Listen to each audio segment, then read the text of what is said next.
Before we begin the show, I have a quick announcement. If you're like a lot of our listeners, you've already proven that your course can sell. You've got a few successful launches under your belt, but something is still missing.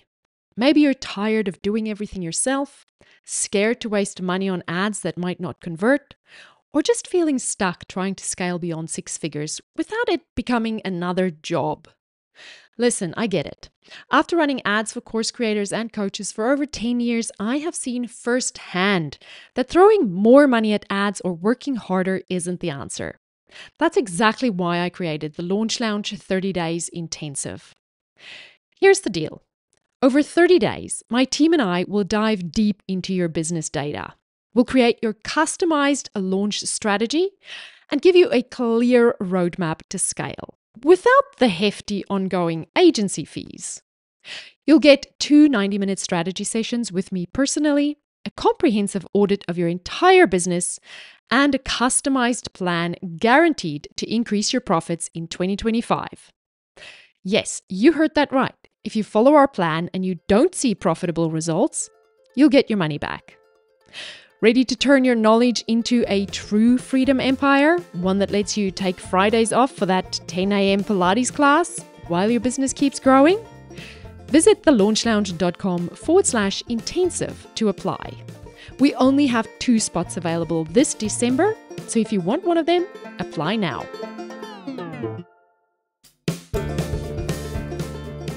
Hello and welcome to episode number 219 of the Launch Lounge podcast. In today's episode, you'll discover which launch model, live launch or evergreen, is best for you if you want to fast track your way to 100K. So stay tuned.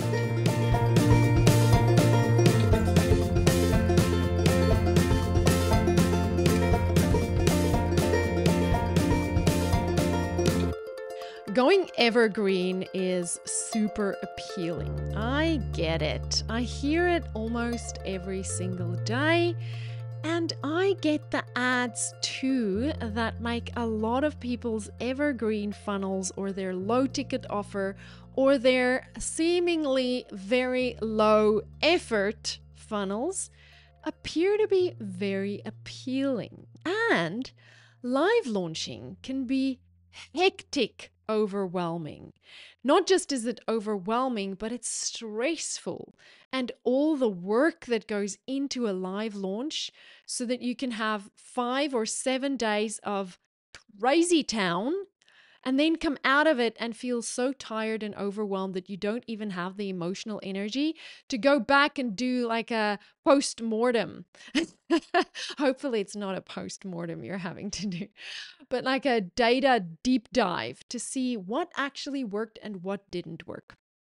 And if you're like me and your brain's a bit ADHD and you're all over the shop during a live launch and you don't know if you're coming or going, and then if one of your kids just look at you funny, you snap. I've been there. I promise I've been there. I know. And so I understand the appeal of Evergreen and I understand how it gets put in front of so many of us creators, creative entrepreneurs, coaches, and consultants as a simple solution to live launch burnout, right? So today it is my delight to help you navigate your best pathway to making your first 100K or to get to 100K faster by understanding when you should be live launching and when you can switch to evergreen. All right. So evergreen funnels, I want to tell you, and I'm not just saying this because I want to scare you off. I have worked with hundreds of evergreen funnels in our agency. Evergreen funnels are not the utopia they look like from the outside. I always say to my clients, if your evergreen funnel starts giving us a return on ad spend below 2, I get really nervous. I get really anxious and really nervous. And most evergreen funnels that I have seen convert somewhere between a return on ad spend of 3 to 5, right? 3 to 5 is kind of doing great. You're doing really, really great. If your evergreen funnel is converting return on ad spend, ROAS, giving you a ROAS of 3 to 5. Now, what that means is for every dollar you put into ads, you're getting $3 to $5 back. Well, that is a super sweet deal, right? Super sweet. Some people's evergreen funnels do convert at 2, gives them a ROAS of 2. And I know you're sitting there thinking, I will take ROAS 2 all day long. Because if I said there is a vending machine where you can put $1 in and get $2 out, I mean, that is an absolute no-brainer. You're going to put all your dollars in there. But it doesn't always stay consistent. And if you are sitting on a ROAS of 2 for your evergreen funnel, and Zuckerberg decides to change the algorithm, or TikTok comes along and changes the entire way that Instagram works, or there's an election, or something happens, which it does. It does. iOS came and it made a lot of evergreen funnels that worked really well before iOS completely tank. So, having an evergreen funnel is a solution. It's a great solution. It's also a great solution for mitigating your risk as far as list building goes. Just it's a nicer way to build your email list when you know that you're getting money back directly from your evergreen funnel.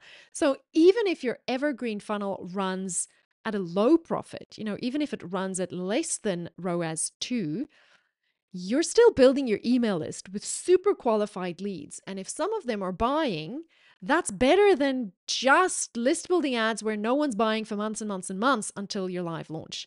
So I want to start this episode by saying I get the appeal of the evergreen. There definitely are some benefits of evergreen, but as the ads manager who have dried up many, many, many, many tears, and I want to say not just dried up tears, I've also listened to all of the spectrum, the entire spectrum of emotions that people have had from their evergreen funnels. I do want to say that it is not heaven. Comes with some challenges. So today I want to give you some clear directions for knowing when to persist with your live launches and exactly what to look for in your launch results to confidently turn those live launches into profitable evergreen funnels. And we are going to talk about mainly 2 things, but we're going to cover 3 things. The one thing we're going to cover quite extensively is your high converting offer. Your offer is the most important element in your launch, whether it's live or evergreen. And then we're going to talk about your audience temperature, the warmth of your audience, whether they are super hot, warm, lukewarm, or super cold, and the impact that has on your live versus evergreen decisions. And then finally, I'm just going to give you a couple of very important numbers that I want you to track if you're running an evergreen funnel and you want to make sure that it is working so that you don't waste money on ads. So let's begin with number 1. Number 1, your high converting offer. If any of you listening have ever worked in sales or marketing in a big company, a company that sells B2B or a company that sells even B2C, but any big company, like I used to work in a pharmaceutical company and I started my journey in the pharmaceutical company as a marketing manager for a product I tell you, I marketed a cattle. It was a product for cattle. Gosh, it's so long ago, I can't even remember. It was like there was a lot of dipping and dosing products, but it was like ticks and fleas and all sorts of everyday keeping the pests at bay medicine, including ivermectin, which made a funny comeback a few years later. Um, that's what I promoted it to cattle, to big farm animals. And that was fun because I am not a farm girl and I spent a lot of time walking around on farms in South Africa back then. That's a lot of years ago. Anyway, moved to Australia and then tried to stay in pharmaceuticals and got a job as a sales rep. So I have been on the marketing side and I've been on the sales side. And if you've worked in either marketing or sales in a big company, you'll know that there's always this battle between marketing and sales. Marketing is always trying to put the right message in front of the right people so that they demonstrate an interest in our product or service. And sales picks it up as soon as those people demonstrate that interest and they have a meeting or create some kind of a face to face interaction to find out where those people are at and then use that information to match where those people are at, where their leads are at, with the features and benefits of their product so that they make a sale. And the reason sales and marketing don't get along is because when the salesperson fails to close the sale, they blame the marketing department for sending them the wrong leads. Marketing blames sales in return for failing to sell to the qualified lead they brought that they believe is the best lead possible. And so marketing and sales hate each other and they're always at each other's throats. And whenever a sale gets lost, sales will blame marketing and marketing will blame sales. Now, the funny thing is, in your business and in mine, we are the marketing department and we are also the sales department. So if the funnel fails to convert and the webinar fails to create sales, who do we blame? Who do we blame? Do we blame ourselves with our marketing hat on, or do we blame ourselves with our sales hat on? Most of the time, people live in denial and they blame the ads manager. That is what really happens. They blame the ads manager. They say the ads manager gave me the wrong leads. Not true. All right, so you've got to ask yourself when when something goes wrong in your launch, whether it's a live launch or an evergreen, is it your ability to find and warm up these leads that failed you? Or is it your ability to convert those leads to sales? So is it marketing or sales or a bit of both?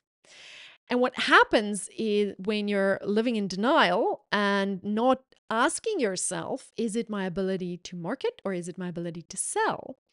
Is that you never find the real answer and you keep like trying to do other things. You're going to keep trying to throw spaghetti on the wall and nothing's ever going to stick because you're never going to be able to identify exactly what went wrong. And until you can identify what actually works in your funnel and what actually doesn't work, you cannot fix it. You cannot do something about it if you can't diagnose it.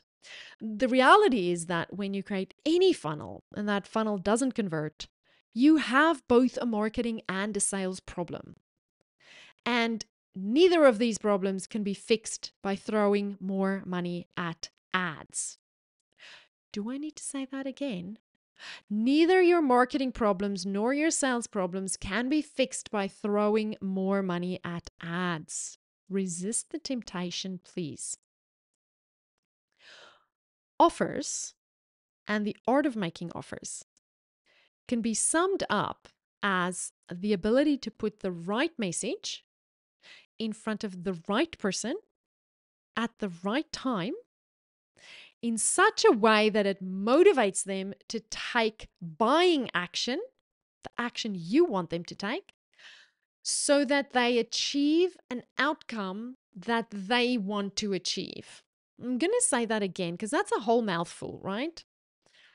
It's kind of, I feel like when I wrote this sentence, I feel like it comes out of a 19, maybe, when was I when were I, well, I was in uni like in 2000 and somewhere in the 2000s. Sounds like it comes out of a marketing handbook that that you study for your degree and then you have to summarize, you have to memorize this line and then the exam, they're going to ask you to fill in the missing words.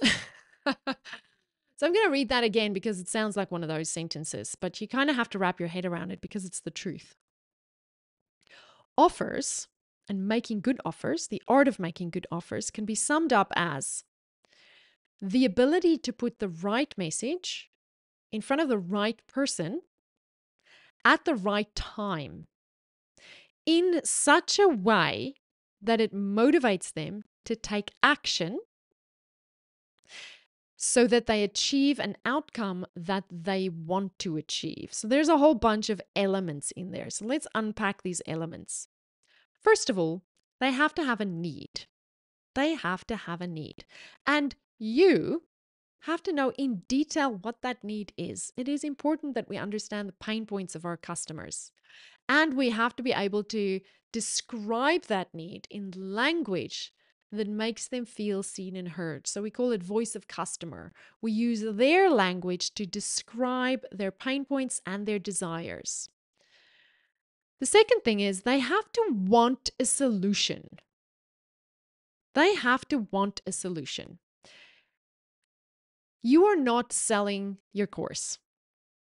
You're selling a solution to a problem they want to have solved. And there's a giant difference because a lot of us start with the knowledge that we have. We go, I have specialist knowledge about something. I'm going to create a course that teaches a skill that I have. And so by the time we've built the course and by the time we've decided everything that goes into that course and that's going to that people need to learn, we need to start marketing that course. And then suddenly the language has to switch completely from everything we know about our niche or topic to everything about the pain points and the desires of our ideal customers. They have to want a solution. They might already have an idea of what that solution looks like. That's going to help you a lot if they already have an idea of what that solution looks like. So, for example, I will not waste my time trying to sell Facebook and Instagram ads to someone who doesn't at least already have an idea that Facebook and Instagram ads is a solution to their leads problem, right? They have to already be like, yeah, if I want to grow my email list, Facebook and Instagram ads is probably a good way to do that. If they believe Facebook and Instagram ads is not a great way to build your email list, I will not even have a sales conversation because I don't want to have to sell them on the opportunity. They possibly, this is your ideal customer, possibly already know a bit about the solution you provide and how you provide that solution. So if they have been on your email list for a while, they already know, like, and trust you. And they may have already read some testimonials and they may already have seen your live launch a couple of times. This is why live launches are so good because it builds authority. And this is great because if they know, like, and trust you, your job is a lot easier. Your ideal customer could potentially already want to invest in your solution and they're just waiting for the right circumstances. They are just waiting for you to let them know that the doors are open. They're waiting for you to go to launch again. They are waiting for you to make it available. That is your hot audience. Now, usually people who are in your hot audience who are already holding their credit cards and waiting for you to say the doors are open have either been on your list for a while or have followed you on socials for a while or have met you face to face or at a conference or through someone else's podcast or someone else's something, right? That's your hot audience. Now, you might be wondering, what on this planet does all these things that Salome's talking about have to do with Evergreen versus live? And here it is. Live launching is like having a two-way sales conversations with your lead. Flooding a live launch with a large number of leads and getting them to all show up for your live launch event is like hosting a big party.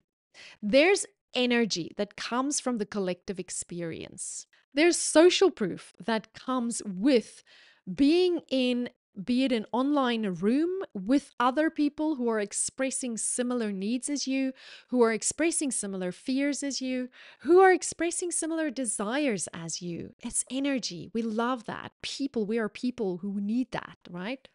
Live launching gives you the opportunity to hear your ideal client describe their pain points and their desires, and most importantly, their objections.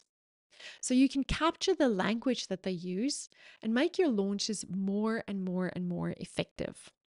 And when this is done well, you discover how your marketing department and your sales department work together to produce a profitable outcome in your live launch.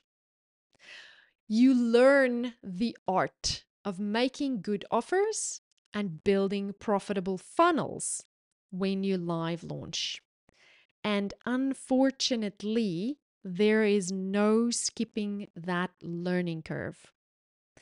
The only people who can skip straight to Evergreen are people who already have that lesson, that learning under the belt. So if you skip this step and you go straight to Evergreen, you miss out on this learning curve.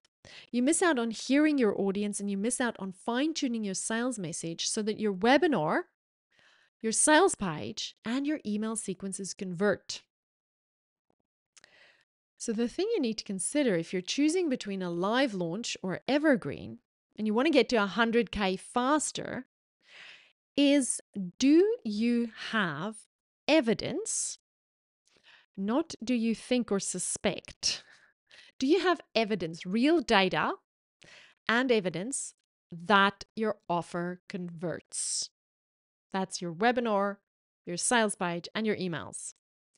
If your offer converts and you have data to demonstrate that, then you are ready to start evergreening your launch. Today's episode is brought to you by Your First 10K Course Launch, the no overwhelm guide to converting your expertise into income. If you ever catch yourself thinking, I know I could help so many people if I could just figure out how to profitably launch my online course, you're not alone. Every day, brilliant creative entrepreneurs, coaches, and consultants keep their knowledge locked in a one-on-one service because turning it into a scalable course feels too overwhelming. Here's the good news. Creating your first 10K course doesn't require you to become a marketing genius. I've packed everything you need from packaging your expertise to launching with confidence into this no overwhelm step-by-step guide. Head over to thelaunchlounge.com/10K to download your copy today. Don't let another day go by with your expertise stuck in time for money services. Your future students are waiting. And now back to the show. So now that you know that, you know what to do to ensure you always have a hot, high converting offer during your live launch so that you can turn that live launch into an evergreen funnel faster and get to 100K sooner. So that is what I wanted to share with you about the importance of creating hot offers in deciding whether live launch or evergreen is best for you. The next thing I want to unpack with you to help you decide if evergreen or live is best for you is your audience temperature. And I want you to think back to any time when you had an interaction with a creepy salesperson. Creepy salespeople aren't creepy because they're salespeople, right? It's not sales that makes them creepy. Creepy salespeople are creepy because they try to sell you something that you didn't express an interest in, or you expressed an interest, but they didn't bother asking you enough questions to find out exactly what your needs and desires are. I remember so well once years ago buying a new car, and I had a short list of about 3 or 4 different makes of cars. Yeah, they were all SUVs, and I decided I'm going to go test drive each of these 4 on a Saturday morning, and I had 4 completely different experiences. And at one place, one guy had the model that I was after, but he had a different model that was on some special deal. And I said to him, I don't like that car. And he continued pushing that car and pushing that car and pushing that car. And I remember walking out of there feeling flat and deflated because not only did I not get to experience the car I was actually there to test drive, I had to spend like 20 minutes like fighting this guy off from a car that I had already said I'm not interested in. It's disgusting. It's gross. Anyway, creepy salespeople aren't creepy because they're salespeople. They're creepy because they don't match our needs to the benefits of what they're selling, right? They don't have the ability to uncover what we want and then match it to the benefits of their products. No one wants to be a creepy salesperson. And that is why so many creative entrepreneurs often feel very negative about selling. And poor selling gets a really bad rap because when selling is done well, it is delightful. And to prove this to you, I want you to think of the last thing you bought that you absolutely loved. It's going to be a big thing or a small thing, a car or clothing or jewelry or a purse or a handbag or shoes or whatever. A steak. My husband loves buying steaks. He goes to our local butcher, and as soon as he walks in, all they see is dollar signs. And then they start talking about 10 marbling and Kobe beef and I don't know what else. And he banks our money at the butcher. And that man has the most wonderful sales experience every time he buys a steak. It's kind of magical to watch, actually. But you know what? He's never walked out of there and gone, wow, these guys created a fabulous sales experience for me. No, because we just don't do that. When we have a fabulous sales experience, we just think about the fabulous thing we just bought, right? We feel good about this thing we just invested in. And we forget to think that there was a marketing department and a sales department that teed up 100 different things perfectly for us to come in there, buy something we can't wait to use, and feel great leaving that store without ever thinking about the sales or the marketing that went in there, right? So it's not that we hate sales, it's that we hate sales done badly. And in online marketing, that journey translates to audience temperature. The difference between live launches and evergreen launches and the audience temperature of the people in that funnel is radically different. Everything in a live launch is designed to warm up your audience and warm them up more and warm them up more and warm them up more. When you start your pre-launch, you start priming them with success stories. When you're launching, you host a live event that they look forward to attending.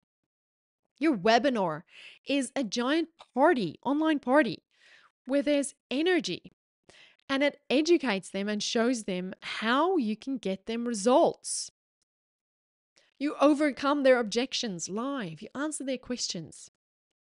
And then in card open phase, you're still helping them decide if now is the best time to invest in your program to get the results they've probably agreed 100 times over by that point that they need results for. It's one giant exercise in warming up your lead. Whereas Evergreen is not quite the same. Evergreen use ads that, first of all, interrupts someone while they're scrolling who has never heard of you or seen you or know anything of you. You have to do your very best to engage with them and get them to sign up for your webinar. You have to do your very best with digital automations to get them to show up for your webinar. Your webinar needs to be so enticing to get them to stay and watch until the sales pitch. And then you rely on automations and pre-recorded messages to do the selling. Very different, because this is cold traffic that gets warmed up through automations to the point where they make sales, where they turn into sales. So that entire relational journey that you have where you're warming your people up, this is all automated with Evergreen funnels. And it doesn't even start with people who are on your email list already. It starts with people who've never heard of you. So you got to be good at making an offer. You've got to really understand their needs. It's chalk and cheese, right? The giant kicker is this. It costs less to run ads to build your list, warm that list up, and then live launch to them than it does to run ads to cold traffic to fill your Evergreen webinar and hope that they convert. Going straight to Evergreen is a giant money gamble unless you know for sure that your offer converts like crazy when people are cold. If you don't know for sure that cold traffic will convert like crazy, you risk losing a lot of money. It can be done. I have seen it done, and it can be done. But only if you're super confident that your complete strangers will resonate with your message and that your offer will convert to cold traffic. So when you're deciding what your best path to 100K is, live launch or evergreen, ask yourself, how much experience do you have in selling to complete strangers? Is there any chance that by going straight to evergreen, it'll turn you into a creepy salesperson selling things to strangers that have absolutely no evidence that they will respond to your message? If you've got a lot of money to spend on ads to test it, go for it. I recommend starting with at least $3,000. If you want to do well and learn how to get good at selling first, live launch a few times, fine tune your messaging each time, and then go evergreen when you know the cold traffic will convert. So now you understand the relationship between cold and warm traffic with live launching and evergreen. So now I want to share with you the most important numbers to know so that you know you're ready to hit 100K when you go evergreen. We'll start with the marketing or funnel numbers, right? We don't start with the ads numbers. We start with the marketing numbers because the funnel numbers need to work first. Ads are just giant taps. They're like a fire hose. We just open the fire hose on the funnel. So your fire hose is never going to make your funnel convert more. Your fire hose is just going to send more people through your already converting or already not converting funnel. Okay? Ads cannot save marketing. Remember that. So the first number I want you to track is, do people show up for your webinar? And if they show up at about 10 to 25%, you're doing it right. So a lot of people tell me, my people didn't show up. They showed up at 25. I only had 25% show up rate. And I'll tell you that is about spot on the benchmark. The benchmark's actually lowered a little bit in the last couple of years. So now I'm saying 10 to 25%. And I want you to let that sink in for a moment, because if you're gonna run ads to that webinar, you're gonna have to spend a lot of money to get enough leads so that 10 or 25% of them who show up still make enough sales, still enough volume so you get sales. The second question is, do people go to the sales page from the webinar? So if they've been on the webinar, did you do a good enough job on the webinar for them to go to the sales page? What percentage of the people who were on the webinar actually clicked to go to the sales page? And that number's got to be a significant number, right? You need volume, because your sales page is going to convert somewhere between 2 and 10% of the people who see the sales page. And so that brings me to the third number. Did your sales page convert? Did your sales page convert? Sometimes new course launchers do such a great job of everything. They do such a great job. And then when they try to figure out why it didn't work, it often comes back to there just weren't enough people in the funnel to get all the way to the bottom of the funnel where we're going to get 2 to 10% of people on the sales page converting. Like, there just wasn't even enough people for 2% to be a sale, right? So number 4, Do people open your follow-up emails and click to go to the sales page? That's important. Your launch doesn't end when your webinar ends. Your launch ends when your cart closes. So between the webinar and the cart close, you're going to send a ton of emails. Do people open those emails? Do they click on those emails? You've got to know those numbers. And finally, does your sales page convert to those people who didn't attend the webinar, but who, presumably opened your emails? So those are the numbers that you need to know. And when you've launched live enough times that you can confidently say that these numbers are in place and they're converting each time you launch live, that is when you successfully turn your live launch into an evergreen launch that you can scale to 100K faster. So if you've been playing with evergreen webinars, I want you to take a moment and go and look at your numbers. What is your webinar show up rate? What's your webinar sales rate? What is your email follow-up open and click rate? And what is your sales page conversion rate? And if you haven't been tracking those numbers, start tracking them now, because they will tell you what to fix so that you can push that ROAS up and keep it above 2, so that Salome doesn't have a heart attack and feel really anxious because we never know what Zuckerberg's going to do. And that might tank your evergreen funnel. And I would be devastated if your entire business is built on one evergreen funnel. All right? We don't want that. If people aren't showing up for your webinar, fix that first. If your webinar isn't converting, go back to live launching until it does. If your emails aren't getting opened and clicked on, go back to live launching and learn how to create enticing emails and generate enough curiosity in your emails that people want to go and check out your sales page.